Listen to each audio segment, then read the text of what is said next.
New world के मुअज़्ज़ज़ दोस्तों, मैं हूं हसन अली और आप तमाम देखने और सुनने वालों को अस्सलाम वालेकुम। नाज़रीन गिरामी, दुनिया में इंसान से पहले क्या था? क्या हज़रत आदम अलैहिस्सलाम दुनिया के पहले इंसान थे? किस तरह ये दुनिया बनी और यहाँ क्या क्या हुआ? कुरान मजीद फुरकान हमीद हमारी क्या रहनुमाई फरमाता है? और कुरान मजीद के मुताबिक अल्लाह रब्बुल इज़्ज़त ने इस दुनिया को कितनी देर में पैदा फरमाया? ये हमारी आज की वीडियो का मौज़े सुखन होगा। और आज आपको हम बताएंगे कि अव्वल बशर यानी हज़रत आदम अलैहिस्सलाम से पहले ये दुनिया कैसी थी। दुनिया में इंसान थे या जिन्नात या फिर कोई दूसरी मखलूक़ात। नाज़रीन गिरामी, हज़रत आदम अलैहिस्सलाम और हज़रत हव्वा अलैहिस्सलाम से पहले इस दुनिया में क्या था? ये दुनिया कैसे वजूद में आई? बहुत से लोग इस हवाले से सवाल करते हैं। इन सवालों पर मुख्तलिफ साइंसदानों और माहिरीन ने थ्योरी भी पेश की हैं। कुरान और हदीस के हवालाजात भी मौजूद हैं। ज़मीन पर आदम अलैहिस्सलाम को तारने से पहले यहाँ शैतान को फेंका गया।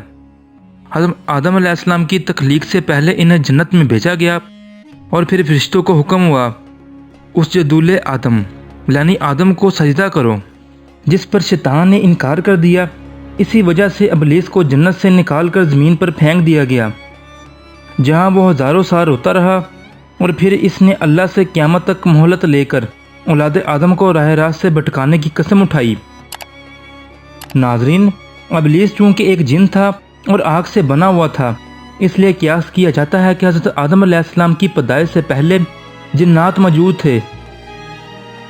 जिन्नात की फितना फसाद की वजह से अल्लाह ताला के हुक्म से फ़ौज भेजकर इनको ख़त्म किया गया और बचे गए जिन्नों का बसेरा समुंदर और जजीरे हो गए। असाइयों और साइंसदानों का एक अलग ही नज़रिया है। इनका ये नज़रिया है कि आदम अलैहिस्सलाम से पहले ज़मीन पर डायनासोर आबाद थे। इंसानों की आबादी के बाद इनकी नस्लें ख़त्म होने लगी। कुछ माहिरीन के मुताबिक हज़रत आदम अलैहिस्सलाम से पहले इस ज़मीन पर इंसानों जैसी मखलूक़ात थी, जिनकी कुछ बाक़ियात और ढांचे मिले हैं, जिससे ये ख्याल किया जाता है कि हज़रत आदम अलैहिस्सलाम से पहले भी ज़मीन पर इंसान थे, जो कि बाकी उम्मतों की तरह ख़त्म कर दिए गए। मगर कुरान मजीद इस हवाले से ऑथेंटिक और मुकम्मल मालूमात रखती है। नाज़रीन, अल्लाह रब्बुल इज़्ज़त ने कुरान मजीद में अरशाद फरमाया, तर्जमा, वही है जिसने ज़मीन और आसमान को 6 दिन में पैदा किया और इस वक्त का अर्श पानी पर था। नाज़रीन गिरामी, इस आयत के मुताबिक ज़मीन पर पानी मौजूद था, किसी भी मखलूक की तरफ इशारा नहीं। इससे मुताबिक हजूर नबी कायनात जनाब मोहम्मद सल्लल्लाहु अलैहि वसल्लम से लोगों ने सवाल किया तो आपने अरशाद फरमाया।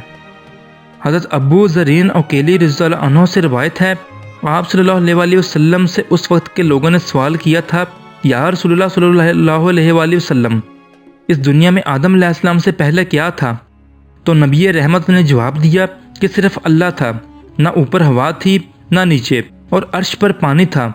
और अल्लाह ने कलम को वजूद में आने का हुक्म दिया और फिर इसे कहा लिख। फिर इंसानों के 50,000 साल पहले ही हर चीज़, तमाम मखलूक़ात की तकदीरें और उनके बारे में सब लोहे महफूज पर लिख दिया गया।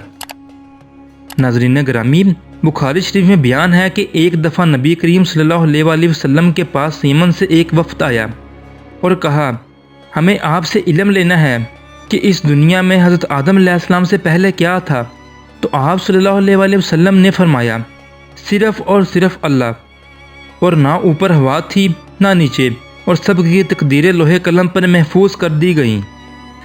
हज़रत अबू हुरैरा रज़ियल्लाहु अन्हु से रवायत है, जब नबी आखिरुज़्ज़मान हज़रत मोहम्मद मुस्तफ़ा सल्लल्लाहु अलैहि वसल्लम से दुनिया में चीज़ों के वजूद के आने की तरतीब पूछी गई तो इन्होंने मेरा हाथ थामा और कहा, जब अल्लाह ने यह दुनिया बनाई तो इसकी तरतीब कुछ यूँ थी। हफ्ते वाले दिन मिट्टी पैदा की, अतवार को पहाड़, पीर को दरख्त, मंगल को तकलीफ, बीमारियाँ और मसाइल, बुध को नूर, जुमेरात को इस ज़मीन पर जुपाए फैला दिए गए।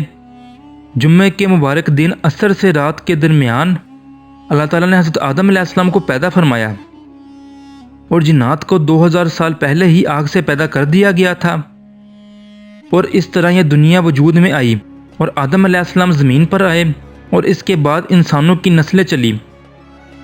اور ایسے ہی ایک دن اللہ تعالیٰ انسانوں کو زمین پر دیا گیا وقت ختم کر دے گا، اور جیسے یہ دنیا بنی ویسے ہی وہ پروردگار اس سے بھی ختم کر دے گا۔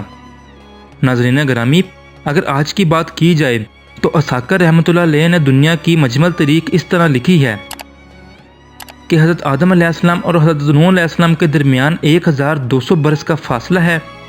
حضرت نوح علیہ السلام سے حضرت ابراہیم علیہ السلام کا 1142 برس کا فاصلہ ہے۔ حضرت ابراہیم علیہ السلام سے حضرت موسیٰ علیہ السلام تک کا فاصلہ 565 برس، اور جبکہ حضرت موسیٰ علیہ سے حضرت داؤد علیہ السلام کا 569 برس، اور حضرت داؤد علیہ السلام سے حضرت عیسیٰ علیہ السلام کے درمیان 1356 برس کا فاصلہ، حضرت عیسیٰ علیہ السلام سے امام الانبیاء خاتم النبیین جناب محمد رسول اللہ صلی اللہ علیہ وسلم تک کا 600 برس کا فاصلہ ہے۔